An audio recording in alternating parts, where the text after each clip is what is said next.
दोस्तों, जो महिलाएं रोज सुबह उठकर तुलसी के पौधे में जल चढ़ाती हैं, तो वे कान खोलकर सुन लीजिए, एक बहुत बड़ा पाप आप कर रही हैं। नमस्कार प्रिय भक्तगणों, श्री शिवाय नमस्तुभ्यम।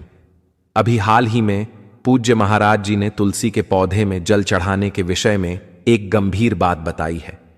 आप सभी जानते हैं कि हमारे सनातन धर्म में तुलसी की पूजा करना बहुत शुभ माना गया है।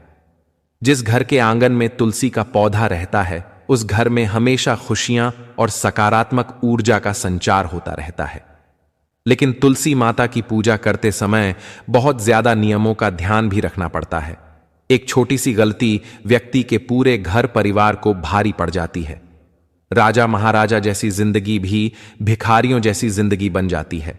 तो आज इस वीडियो में पूज्य महाराज जी द्वारा बताए हुए नियमों के बारे में हम आपको बताएंगे कि किस तरह से तुलसी के पौधे में जल चढ़ाना चाहिए, महिलाओं को किन बातों का ध्यान रखना चाहिए, सुबह उठकर आपको किस तरह से तुलसी में जल चढ़ाना है और किस तरह से जल नहीं चढ़ाना है। सारी बातें हम आज इस वीडियो में बताने वाले हैं।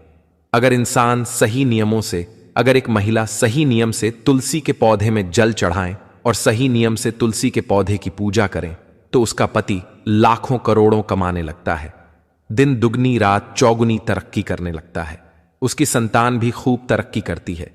घर में भी सभी ओर से खुशियां आना शुरू हो जाती हैं, क्योंकि तुलसी के पौधे में कोटि देवी देवताओं का वास होता है। अगर आप मंदिर नहीं जा पा रहे हैं, तीर्थ स्थल नहीं जा पा रहे हैं, तो कोई बात नहीं। लेकिन अगर नियम के अनुसार तुलसी माता की पूजा कर ली और नियमित रूप से आपने तुलसी के पौधे में जल चढ़ा दिया, तो आपको बैठे बैठे ही सारे तीर्थों का फल मिल जाएगा। लेकिन वहीं कुछ गलतियां करना बहुत बड़ा पाप माना जाता है। आज उसी के बारे में हम आपको बताने वाले हैं। आगे बढ़े उससे पहले दोस्तों, इस वीडियो को लाइक जरूर कर दीजिएगा।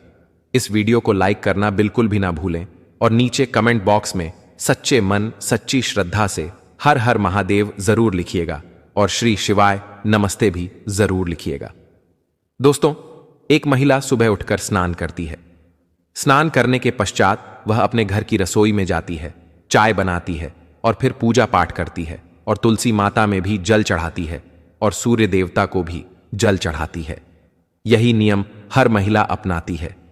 लेकिन कुछ महिलाएं होती हैं जो कुछ अलग नियम अपनाती हैं। लेकिन दोस्तों, आपको सावधान हो जाना है। इन नियमों के हटकर भी आपको कुछ चीजों का ध्यान रखना है। जब आप सुबह सुबह उठ रहे हैं, तो खास करके महिलाएं इस बात का ध्यान रखिए कि जैसे ही आप सुबह नींद में से जागती हैं, तो सबसे पहले अपने पति का चेहरा देखें और अच्छे मन से देखिए, क्योंकि एक महिला के लिए उसका पति ही सबसे बड़ा देवता माना जाता है। चाहे आपका पति बुरा हो या फिर आपके लिए अच्छा नहीं हो, तो भी फर्क नहीं पड़ता। एक पत्नी के लिए चाहे उसका पति कैसा भी हो, लेकिन धार्मिक दृष्टि से और हमारे धर्म के अनुसार उसका पति ही उसके लिए सबसे बड़ा देवता होता है। तो रोजाना जब आपकी नींद खुले, तो सबसे पहले अपने पति को देखिए और उसके बाद ही भगवान को देखकर दर्शन करिए और फिर अपनी दिनचर्या को शुरू करिए।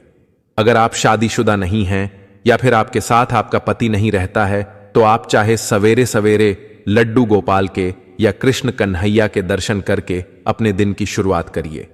यकीन रख लीजिए, यह नियम जब से आप अपनाने लगेंगे, तब से आपकी जिंदगी बहुत ही शानदार होने लगेगी।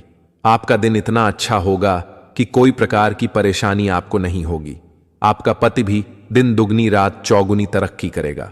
दोस्तों, इसके बाद स्नान करिए और स्नान जब आप कर रही हैं, जी हां, खास करके महिलाएं ध्यान रखें, जब आप स्नान कर रही हैं तो स्नान करने के पानी में, जी हां, जिस जल से आप स्नान कर रही हैं, उस जल में एक चुटकी भर, जी हां, एक चुटकी भर हल्दी डाल दीजिए।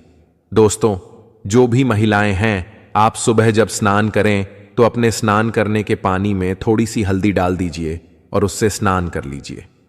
माना जाता है कि हल्दी डालकर स्नान करने से चंद्रमा बहुत ही मजबूत होता है और इसकी ऐसी कृपा होती है कि आपके जीवन में जो धन दौलत की कमी आ रही है, वह दूर हो जाती है। माता लक्ष्मी का आशीर्वाद आपको मिलना शुरू हो जाता है।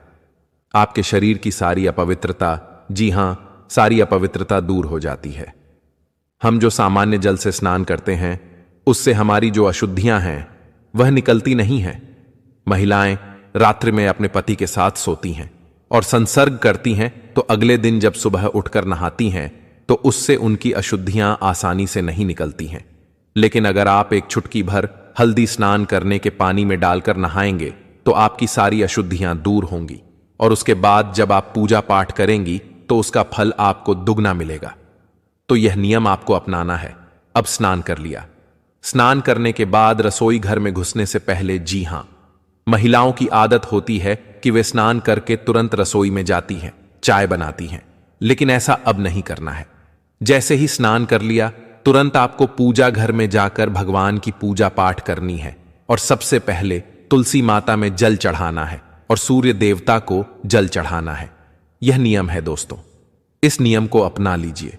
लेकिन तुलसी माता में जब आप जल चढ़ाते हैं तो उस जल को सामान्य जल के तौर पर नहीं चढ़ाना है। जब भी आप तुलसी माता में जल चढ़ा रहे हैं तब आपको उस जल में थोड़े से चावल भी डालना है। जी हां दोस्तों, थोड़े से चावल, ज्यादा नहीं, 2, 3 या 4 चावल के दाने जो कि खंडित नहीं होने चाहिए। पूरे चावल के दाने आपको उस पानी में डालना है और फिर वह जल आपको तुलसी माता में अर्पित कर देना है। तो इस तरह से सुबह सुबह अपने दिन की शुरुआत करिएगा। अब कुछ सावधानियां मैं बता रहा हूं जो कि बहुत जरूरी हैं, बिल्कुल ध्यान से सुनिएगा। दोस्तों, अगर इंसान सावधानी नहीं रखें, आजकल की महिलाएं यह गलतियां कर रही हैं, और इन गलतियों को करने से ही उनके जीवन में परेशानियां, दुख तकलीफ आ रहे हैं।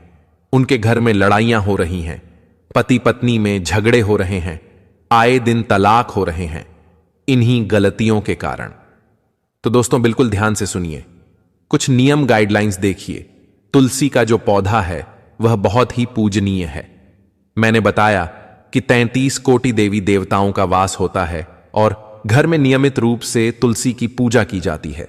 उस घर में माता लक्ष्मी की और भगवान विष्णु की कृपा हमेशा बनी रहती है, और आपके घर में भूत प्रेत पिशाच, किसी के द्वारा किया हुआ टोना टोटका, इनका असर भी नहीं होता है दोस्तों, क्योंकि तुलसी के पौधे की नियमित पूजा करने से ही घर में सकारात्मकता है। आप सभी जानते हैं कि जिन महिलाओं का मासिक धर्म होता है उनको तुलसी माता के पास यानी कि नजदीक नहीं जाना चाहिए और ना ही उनकी पूजा करनी चाहिए। यह बात तो सभी महिलाएं जानती हैं, लेकिन कुछ ऐसी बातें हैं जो नहीं जानती, और वह है जब भी आप अपने पति के पास जाती हैं। जो महिलाएं अपने पति के पास जाती हैं, उसके साथ समय बिताती हैं, तो उसके बाद जब तक आप पूरी तरह से स्नान करके स्वच्छ ना हो जाए और दूसरे वस्त्र ना पहन लें, तब तक आपको तुलसी माता के नजदीक भी नहीं जाना है। अब एक खास महा उपाय बता रहा हूं। अगर आप चाहती हैं कि आपका पति खूब धन कमाए या आप खूब धन कमाए, आपके घर परिवार में हर चीज की सुविधा हो, घर में कभी लड़ाइयां ना हो, पति के बीच हमेशा प्रेम रहे, संतान आपकी बहुत ही अच्छी गुणवान हो, तो केवल कुछ उपाय बता रहा हूं। पहला उपाय ध्यान से सुनिए। आप सराफा बाजार चले जाइए, वहां से एक चांदी का सिक्का, बिल्कुल पतला सा छोटा सा चांदी का सिक्का आपको लाना है। ज्यादा से ज्यादा 4 से 100 रुपए में आ जाएगा। वह चांदी का सिक्का लाकर आपको तुलसी माता के गमले में गाड़ देना है। जी हां, तुलसी माता के गमले में गाड़ देना है, और फिर नियमित रूप से तुलसी में जल चढ़ाना है, और जिस तरह से आप पूजा कर रहे हैं करते रहिए। इस उपाय को करने से आपका शुक्र बहुत मजबूत होगा। आपके घर पर हमेशा माता लक्ष्मी की कृपा बनी रहेगी। आपके घर में कभी भी धन दौलत की कमी नहीं होने वाली है। देखिए, धन तो हर व्यक्ति कमाता है, लेकिन धन हर किसी के पास टिकता नहीं है। लेकिन जब आप यह उपाय करेंगे तो आपके घर में माता लक्ष्मी टिकेगी, आपके पास धन टिकने लगेगा, धन ज्यादा आएगा और टिकेगा भी दोस्तों। तो यह उपाय आपको जरूर करना चाहिए। इस उपाय को करने से आपकी 7 जन्मों की गरीबी भी दूर हो जाएगी। वहीं दोस्तों, एक छोटा सा उपाय, जिस व्यक्ति के पास, जिस महिला के पास खुद का घर नहीं है, किराए के मकान में रहते हैं, या फिर घर कच्चा है, या फिर घर खरीदने के पैसे नहीं हैं, तो चिंता करना छोड़ दीजिए। एक ऐसा उपाय बता रहा हूं जिससे बहुत जल्द, शीघ्र, अतिशीघ्र आपके पास भी खुद का घर होगा। आप अभी खुद के घर में रहने लगेंगे, आप भी खुद का घर खरीद लेंगे। आखिर क्या है उपाय? आप जहां भी रहते हैं, किराए के घर में रहते हैं या फिर किसी झोपड़ी में रहते हैं, फर्क नहीं पड़ता। आप जहां भी रहते हैं वहां पर एक तुलसी का पौधा लगाइए। उस तुलसी के पौधे में, जी हां, उस तुलसी के पौधे में रोजाना आप जल चढ़ाइए। उनकी पूजा करिए। यह तो आपको करना ही है, लेकिन अब मैं खास उपाय बता रहा हूं, ध्यान से सुनिए। आपको छोटे छोटे, बिल्कुल छोटे छोटे पत्थर लेना है। जी हां दोस्तों, बिल्कुल छोटे छोटे पत्थर लेना है और आपके घर में जहां भी तुलसी माता का पौधा है वहां पर उस गमले में या फिर उस तुलसी माता के पौधे के ठीक नजदीक छोटे छोटे पत्थर से आपको एक घर बनाना है। छोटे छोटे पत्थर से आपको घर बनाना है और माता रानी की वहां पर पूजा करनी है, जल चढ़ाना है और बैठकर माता रानी से आराधना करनी है। हे माता रानी, मेरा भी खुद का घर बना दो, मुझे भी छत दिलवा दो।